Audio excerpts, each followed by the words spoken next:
团本地原住民族第17族甲下武族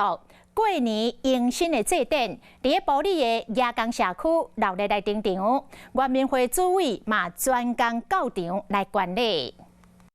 伫咧甲下武族传统的文化内底，走标比赛有代表成年的意思，让人会当得到相关的恭迎。啊，那甲下武族伫咧逐年旧历11月15卡头，拢会举办祭典活动。做族语传承的经费呢，我们原民会